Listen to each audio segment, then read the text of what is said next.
You know, the world works in funny ways. Once you've moved on from someone, something, etc., that you had this insane pull to, where it's these soul tie connections, that you guys were destined to meet each other. Not destined to stay in each other's life necessarily, but destined to meet each other. Have a deep spiritual connection and go forward. Certain times, certain people. You can feel or you're divine, etc. And it actually ends up being what we call the false divine. There's still a deeply important person to meet and experience. And if you knew from the very beginning they weren't your divine, you wouldn't go through the lessons you're supposed to with them. There's a part that comes to these dynamics where once you finally have truly moved on, they return. And it's like an inevitable thing. These are still collective, so, you take what resonates. Some of you are in a new committed relationship, have moved forward with a person that you've been talking to for a long time. And I'm hearing for a lot of you here, it was hard for you to move on to this next person. Like, you had somebody that was deeply in love with you. And I'm not saying was in a past tense, I mean was and are. You've entered a relationship, or you were deeply talking to somebody and it's going to the next levels that has had unconditional patience with you as you've gone from ghosting them in the past. Going back and forth in your energy, trying to figure out if you can give them what they're wanting while you're still trying to migrate how you felt about somebody else. You've cut off a line of deception. For a long time, unconditional faith can, when you're not healed enough or self-assured enough, your unconditional loyalty and faith can make you delusional. And when I say you, I'm meaning everybody. I'm not trying to focus that one specific part on you. But in general, when you are a loving, unconditionally loyal person, and you're still learning how to set healthy boundaries for yourself, you can be delusional on who will change. What I'm seeing is Spirit saying you're on the right track with a new love.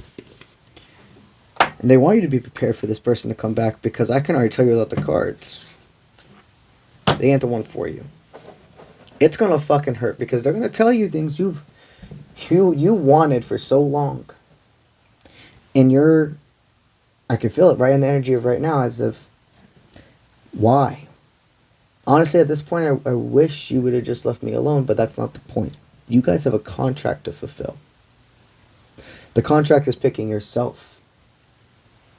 Picking who unconditionally loves you. The only part of you that truly still lingers even a bit to that person, like that thing that's like, oh, I know I'm good, but if they were to come in, I know there'd be a little part of me that would be a little part of me that really want to say, yeah.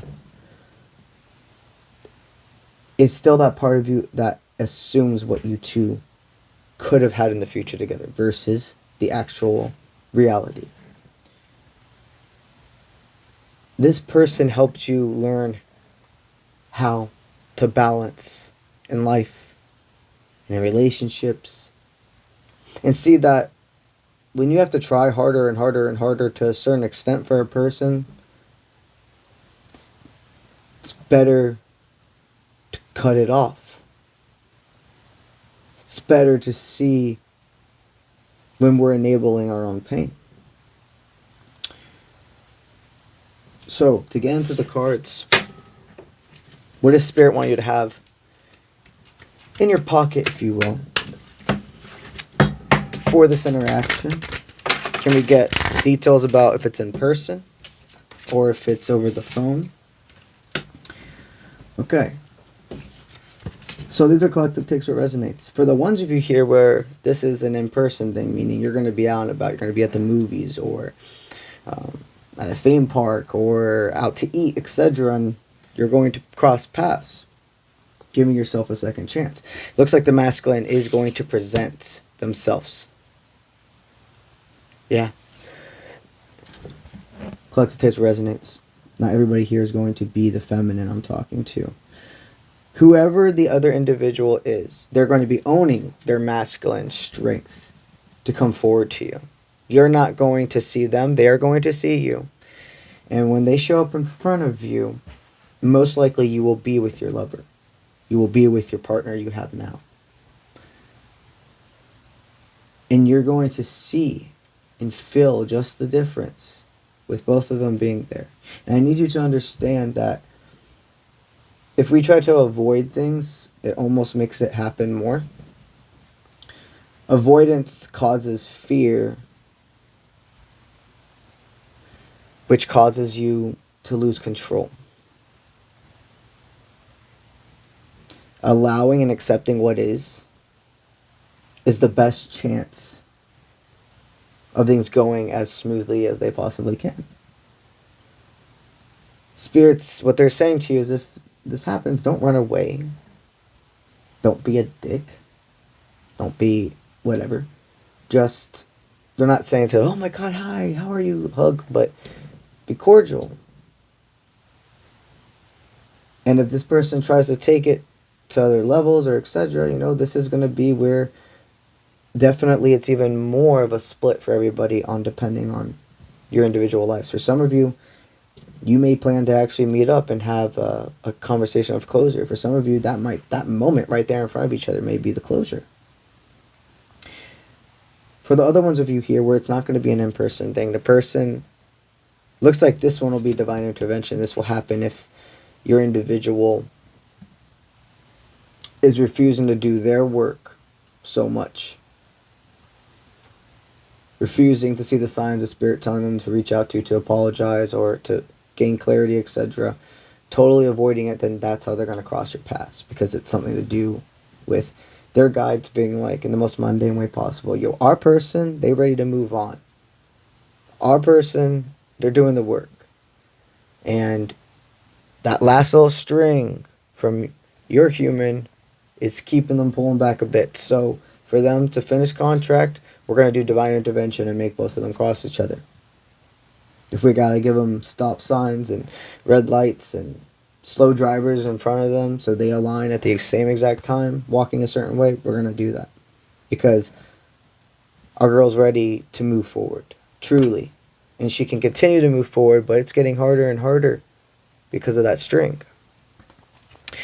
For the ones who the individual connected to you does choose to listen to the signs from their guides, to reach out to you and at least say an apology or see where this can go, etc. They're going to be, what I'm seeing is they're going to do it in an impulse moment, and you're going to be having an amazing day. You're going to be having an amazing day. I see probably sunny, probably outside, or at least some form of very beautiful outside setting to get to where you're going from the vision I'm seeing. And you're going to look down at your phone or etc., and there will be a feeling of a heart drop, because you're going to be like, out of all, wow, they're messaging me right now. And you're going to have a decision from there on how to react, how to answer, not answer, etc. That feels like a totally different reading I need to go into. So the next reading I'm going to film sitting here in this desk, in my office, in my laboratory, if you will be about this collective and helping you with the next steps about when that communication arises. So, divine timing is always at play. Simply understand you are on the right path. Stay in control of your emotions. Give to the ones that give to you. And know that the new lovers you have entered into your life, for the ones of you who have recently entered a new relationship, for the ones of you who have finally really gone out there and are connecting to other people, you're making the right decisions. And they're good for you. That's what I got for y'all today. Now, we're going to talk about Twitch. Over on Twitch at Uncle Bond's Official, I live stream Monday, Tuesday, Wednesday. And every single live stream, I give away a free emailed tarot reading. One person wins an entire reading from yours truly. All you have to do is be a follower on my Twitch, and you comment the keyword of the chat, which is on my screen. And every single live stream, it's different. It's a different keyword. Another cool thing I've added though, so when it comes to subscribers, once I reach 222 subscribers, I'm going to give away a video chat tarot reading. So what that entails is sitting down with me via Zoom for 1 hour where we deep dive into one topic of your choosing. The live stream is all about further community bonding and making memories. So what I do on Twitch is the other side of me. Okay, you got the spiritual stuff with all of this, but then I'm also a gamer. I love playing video games. So over there, I stream playing video games. We have a very supportive group of people that acknowledge everybody. And it's awesome to continue to get to know about you guys. It's one of the best formats for communication when it comes to in the moment. If you're interested in joining us over there, that's Twitch at Uncle Bronze Official, and the link is in the description of this video. If you're on YouTube and if you're on Instagram, you can get to that link by clicking on my profile, and in the bio where all my links are, it's listed in there. So, long story short, 3 days a week, you have a chance of winning an email tarot reading. Once I reach 222 subscribers, we're going to do that video chat reading giveaway. And it's constant community bonding. That's what I got for y'all today. I'll see you when I see you. Let's get it.